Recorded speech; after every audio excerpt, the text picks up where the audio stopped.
Hi, everyone. Lisa and Dan here from Fireside Strategic. We're on a mission to help business leaders achieve great results through human-centered strategy. In the Fireside Chat series, we're showcasing how leaders unite strategic and human thinking in leadership, and today are transcending the challenges of COVID-19. It's Tech Week, and right now we're chatting with Yuri Iskhakov, founder and CEO of Nano, a full-service digital agency and AI venture studio. Yuri, thank you so much for taking the time to chat with us today. Can you tell our audience a little bit about you and your story? Hi, Lisa. Thank you, Dan and Lisa, for having me. It's a real honor. So our story is a long one. We began in 2007 as a web development shop. We've been slowly but surely building into a full-service digital agency where we help fashion brands, lifestyle brands, and luxury brands get online and market themselves to the world. So we are a tight-knit boutique. We're a team of about 10 to 12 people. We're now balancing out with all the things that are going on. But we like the hands-on approach to play kind of a technology partner as a plug-and-play agency. Awesome. So before we clicked going live, you said that your motto is online marketing is not enough. Would you mind telling our audience a little bit more about that philosophy and why online marketing is not enough? Absolutely. So we've been helping brands go digital for many years.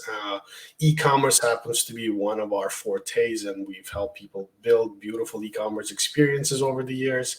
And for the past 10 years, there has been a huge shift into what digital transformation looks like, right? I want to touch, that tagline has a lot to do with digital transformation. And when 20 years ago, digital transformation took effect and people went from retail to online, it became a cataloging process. And then in the last 10 years, cataloging became boring because everyone got online.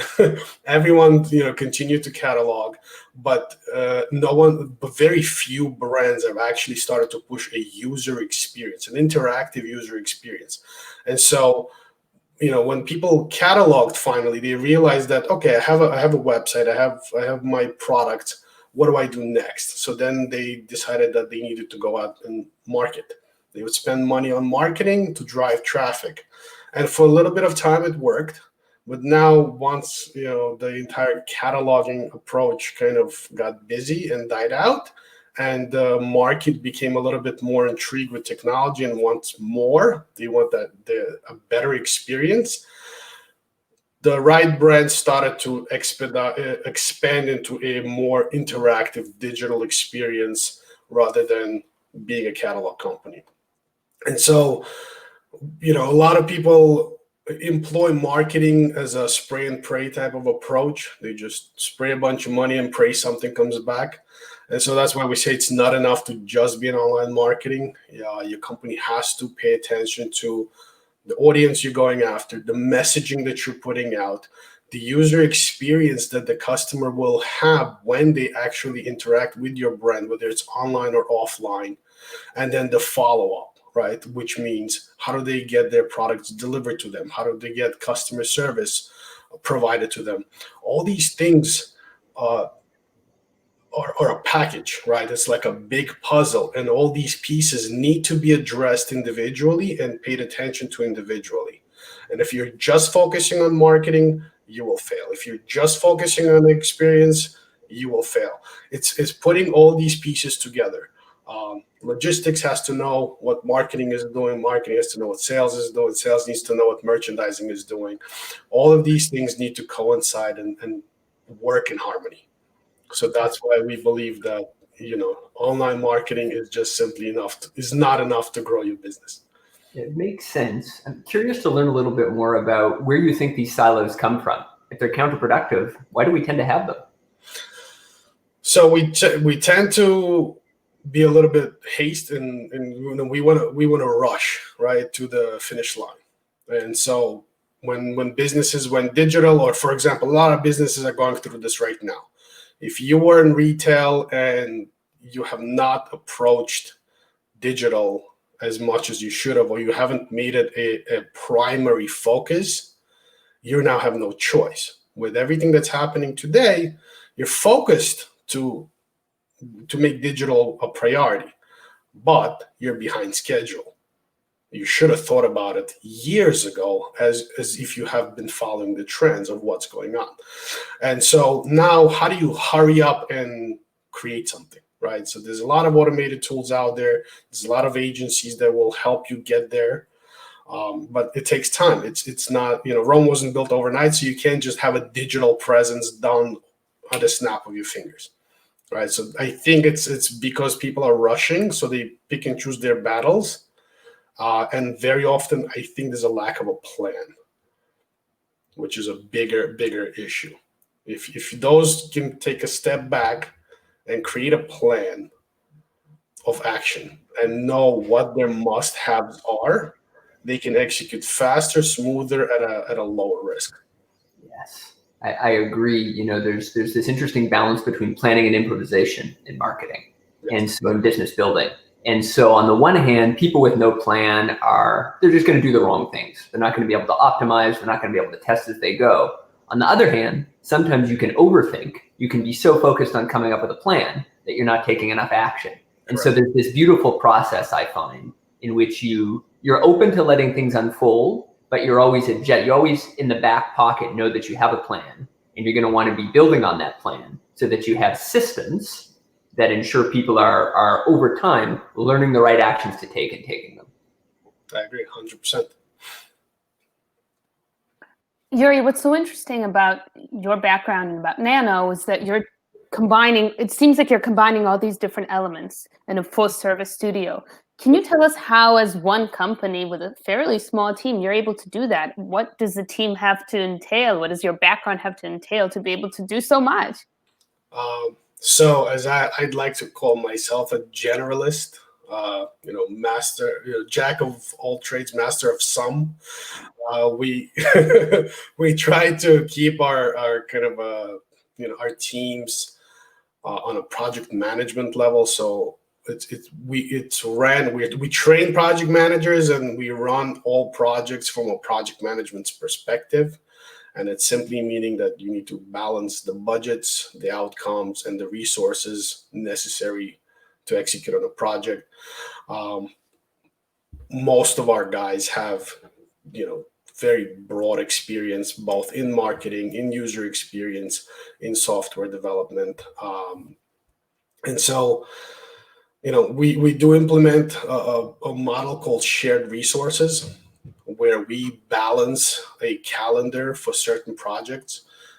We don't take on a lot of projects either. We work with a handful of brands per year. We want to make sure that everybody gets, a lot of personal attention. We do play a role of a technology partner, so we care about what happens to every single one of our clients. The conversations we generally have is, if I'm not losing sleep over your business, then we're not in the right relationship. So it's taking that personal approach. We stay small for a reason. We have a great way of onboarding necessary resources as projects call on. We have a very wide network of partners. We work with different agencies. We work with different outsourced development shops. We try to keep all the high level things, all the think tank happens in-house, and majority of the execution happens in-house, but we build and onboard really talented people when projects call for it. So we can scale and manage production. How have you found those talented people? So I've been doing this for almost 20 years. My agency's been around for 14 years, but over 20 years, our entire business has been built on just networking, and part of the networking entailed building great relationships with parallel businesses. We're not big fans of outsourcing, but we are big fans of partnership. So we create partnerships, and I very much enjoy building partnerships within New York, within the US. It's very important that people that work on projects, particularly pertaining to e-commerce, understand the American culture. overseas culture has a hard time understanding how spoiled we are, and you have to cater to these needs, both from experience, both from quality of code, quality of the design.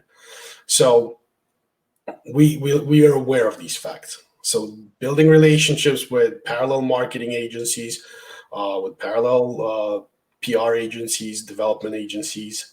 We know who's capable of doing what. We vet everybody that we work with and partner with. And so when projects come on board, we happily invite people to participate. I love that. It sounds like you're running such a generalist business, but that allows you to be so flexible and really custom to what your clients need as a result. Correct. We're not industry agnostic. We've worked pretty much in every industry there is, and somebody recently asked me, how do we manage to jump from one industry to another? My simple answer is that we cater to humans, and if you cater to humans, you basically are catering to the same type of needs. So. What's so interesting about that, Yuri, is so much consulting advice on the internet. I would say consulting and marketing 101 advice on the internet these days is don't be a generalist, be a specialist. Right. Create your customer avatar, focus on one industry, solve one particular problem, right? But it sounds like that's not the wisdom that you've paid attention to. That's not the strategy you used. So it is a strategy that we do recommend to customers when they're focusing on delivering a specific product or service, right? Mm-hmm. We do focus on segmentation and figuring out the individual audience, and trying to stay within a lane that you can really dominate in. But I'm a big fan of having a generalist on top, as a outside input, give you clarity, because very often people that focus within one area get a little too emotionally attached, and so they miss gaps, they miss opportunities. And when you bring an outside resource, this is where we actually come into play very well, is that we're bringing you an outside perspective with zero emotional attachment to your business. We just want to find opportunities and help you thrive. And so you're an expert in what you do, but then you have a generalist that helps you find opportunities where you could definitely, put gasoline into your engine and speed up the process of success. Such a smart way to organize a team, to have that broader thinker, the person that understands the human challenges, that can apply learnings from different domains, and then the people that really know one thing well. And it seems like that's a very coherent team structure. Yes. And I believe, we've married, so you've mentioned that we have a venture studio as well. So that came literally from marrying the mentality of a corporate structure and a startup lifestyle. So, we wanted to become a venture studio to be able to help, because we've spent so many years helping enterprise level customers and established businesses, to be able to bring that organized structure to the startup world that has opportunity for higher risk, but doesn't have the experience and organization of a corporate business. And so that's how kind of our venture studio segment was born about 2 years ago. And so, something that I'd love for us to dive into for a sec, because the man behind this beautifully generalist business. Would you mind telling our audience a little bit more about your own journey across the different industries you've worked in and your own life experiences, which inspired this type of company? Thank you. So my journey, and I was an entrepreneur since I was a kid. I've been trying to sell something to someone since I was 5 years old. My professional background is in design and film production. I have a degree in 3D animation and film. I've been a graphic designer most of my life. I have an art degree, but I've also been very much inspired by entrepreneurship and by innovation. And coming from former Soviet Union, where that was just not a norm, which I'm sure you know. When it came to America, the consensus was go to school, go get a college degree, work your way up the corporate ladder, and none of that resonated. Even though I did go to college, I got the diploma to make my parents happy. But everything else was a self-taught entrepreneurial time, 16, 17-hour grind days of just learning, trying, and building my way up. I started out as a freelancer. I worked for many different companies. By the way, I wasn't afraid to work. My kids make fun of me that I had so many jobs since I was 11 years old. But all I wanted to do was everywhere I worked, I wanted to dominate. I wanted to be the best wherever I am. So it didn't really matter what we're doing as long as we did it the right way. But I still wanted to run my own business. I still wanted to have the freedom of choice, to make my own decisions. Some people say I might have a problem with authority. I just like to make decisions a little bit different. And so I started freelancing, build up, some clientele, learned along the way really fast that I cannot do everything myself. I try to design, develop, sell, deliver, do everything by myself without, having any understanding that, there's no balance. Big shift. I hired people. I started hiring freelancers, and then eventually built a full-time team. We started in Queens, New York, in a humble Forest Hills little office, and then graduated to a Manhattan office with a large team. And so here we are today. We have on staff project managers, UX designers, software developers, and AI engineers. We love working in one setting, which has been a little bit difficult for us to migrate to be a remote team. But I think we're getting used to it. So we'll see what happens, for the rest of the year. Love the story and resonate with so much of that. And one really neat theme, I think, is that even though there was that time where you were trying to do everything and you realized probably not a good idea for me to do everything, probably a good idea for me to find subject matter experts, in attempting to do everything and failing at doing everything, my experience has been that you get that basic level of competence in each task, and then you're so much better at outsourcing it. So that classic story of generalist failure and trying to do too much actually gives you the ability. I think it makes you much better at hiring the right team down the line. 100%. And as a matter of fact, 7 years ago, I got fired by my team as a designer. So it was hard to let go. I love designing. I love the user experience. But my team said, you need to run this team, and we're growing, and you need to pass the baton. And so I kind of stopped designing. I do art direct a lot of projects. But yeah, as a generalist, it helps a lot because you can understand limitations from the tech side, from the client side, from the design side, and you get to help people push and pull in the right directions. Mm-hmm. What a beautiful evolution from designer leader to actual leader. So changing gears a little bit, you mentioned that with COVID-19, a lot of things have changed, and your team in particular had to evolve to a remote working model. Would you mind telling us a little more broadly, how has this crisis impacted both the way that you work internally as well as externally, how you work with your clients?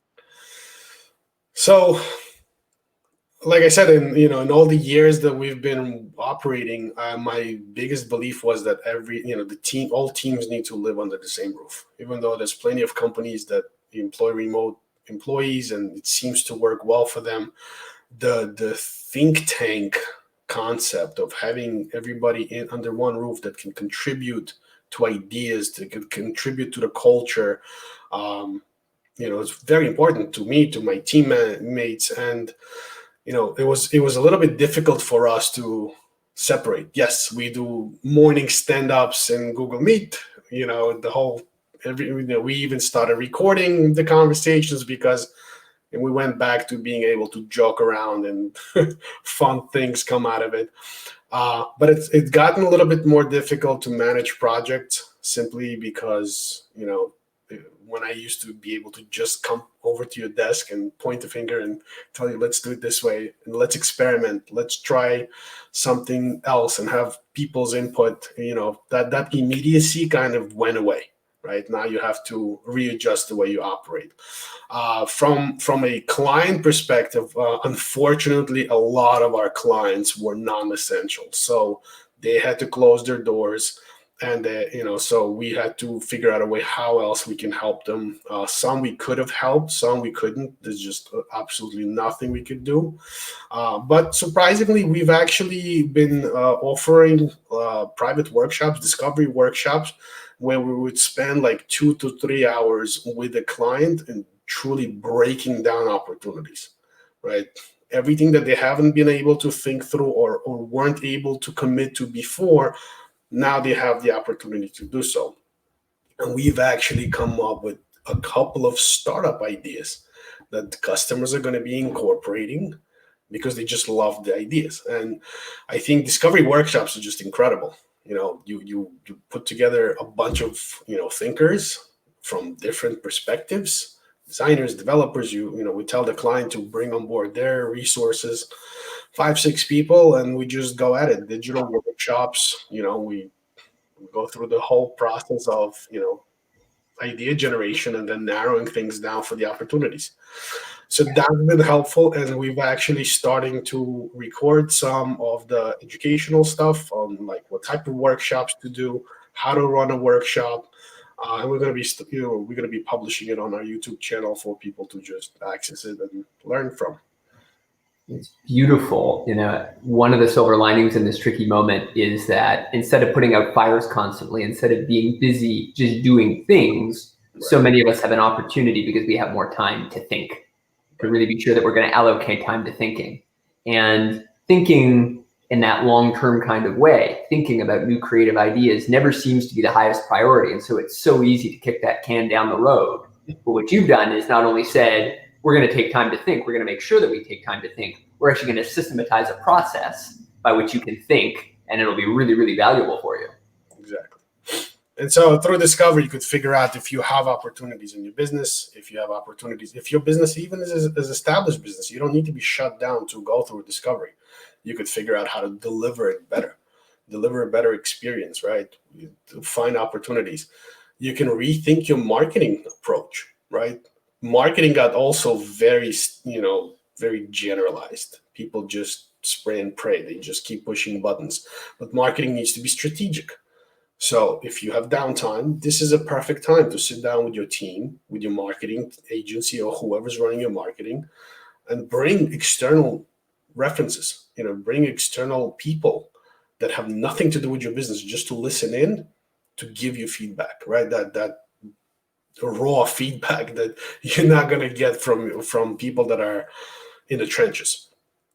And find opportunities of how to do things better, leaner. And I tell people, doesn't matter how well established you are, put on your startup hat. Imagine you're starting a business from scratch. If you had to do it today, this is the opportunity.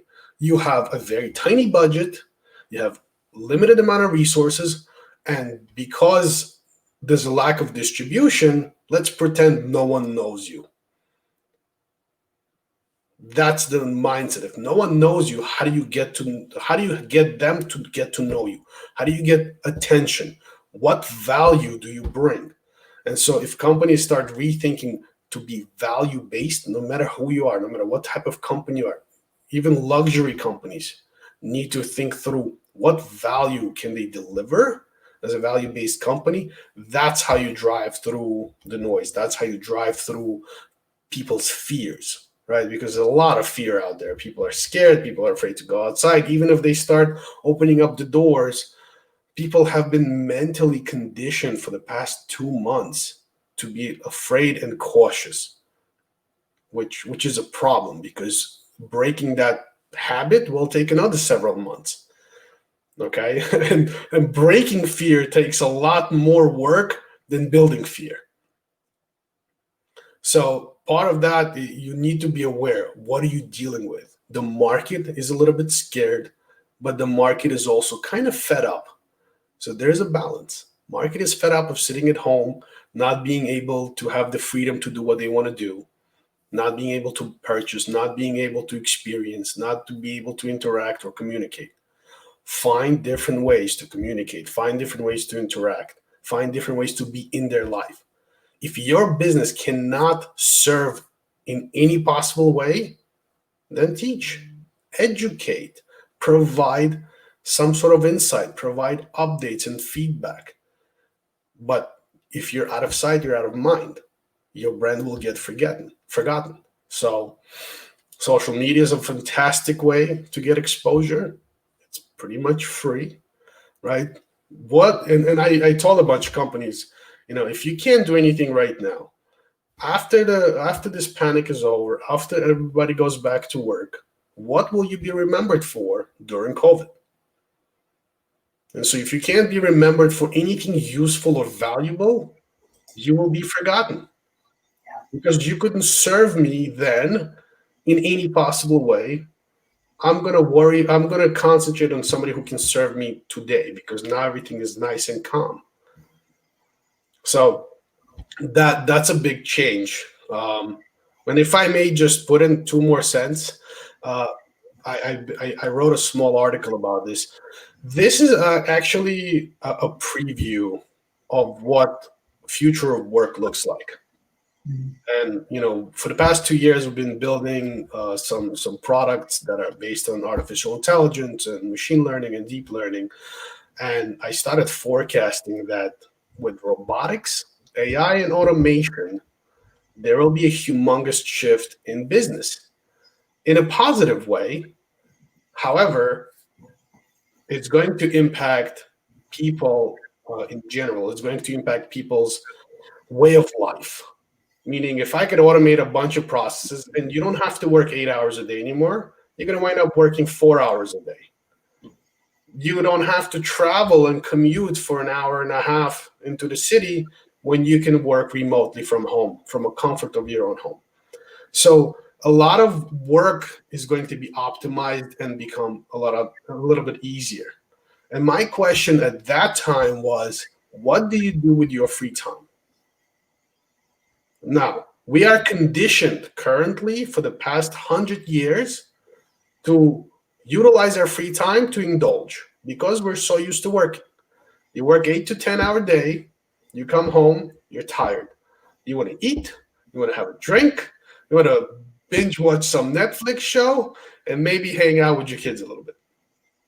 Now imagine that working day went from 10 hours to 4. You're all of a sudden, you don't have to commute for 2 hours a day. Now you just saved another 2 hours. All of that free time, we are not conditioned to utilize it properly. We are not trained to eat healthier, to exercise, to meditate, to read, to self-educate. These are the things that we'll have an opportunity to do. And I think the only positive part of this pandemic shutdown was to give people an opportunity to experience this free time. And how people have treated this time literally will basically show you your future.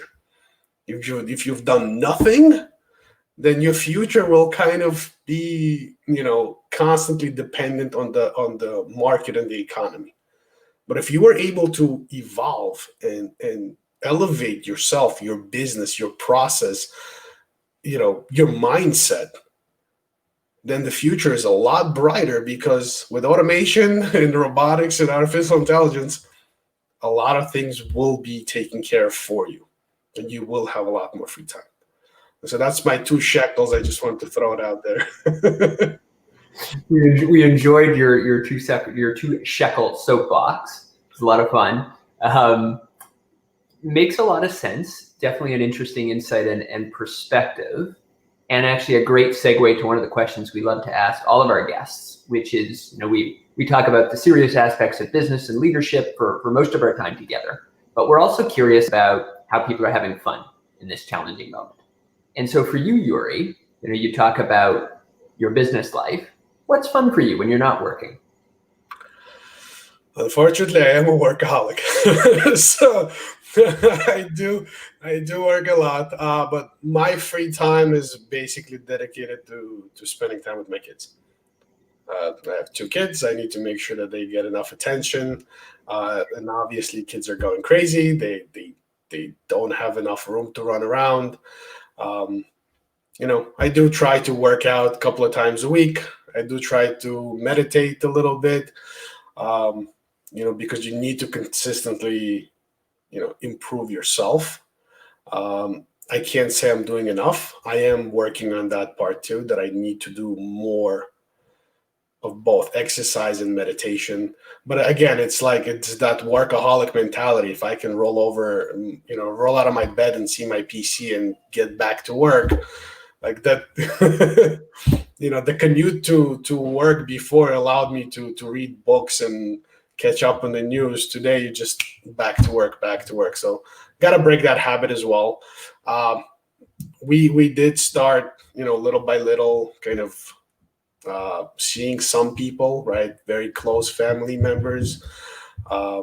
Obviously, big Jewish family. We do a lot of dinners. So, we're trying to take the virtual FaceTime Shabbat dinners into in-person dinners little by little. So yeah, that's pretty much it. I'm a little bit boring when it comes to fun, but as much time as I can spend with my family and my kids. Well, it sounds like you already laid out what you're supposed to do, and now it's just about taking your own advice. Correct. Almost there. Agreed. Well, look, Yuri, thank you so much for taking the time to chat with us. I think our audience learned a lot around how to use this time to do something better for their business and for themselves. For me, from a personal standpoint, as also a Soviet immigrant who had to defy a family tradition of just doing the right thing one step at a time, I definitely connected with that part of your story. But thank you so much for everything. And your soapbox was really inspirational. I'm going to go take a walk in the park and meditate and all of that all at once, right when we're done. Awesome. Lisa, thank you. Dan, thank you so much, guys. Really appreciate you taking the time with me. It was a lot of fun. Hope we do this again soon. It was our pleasure. All right, guys. Stay safe.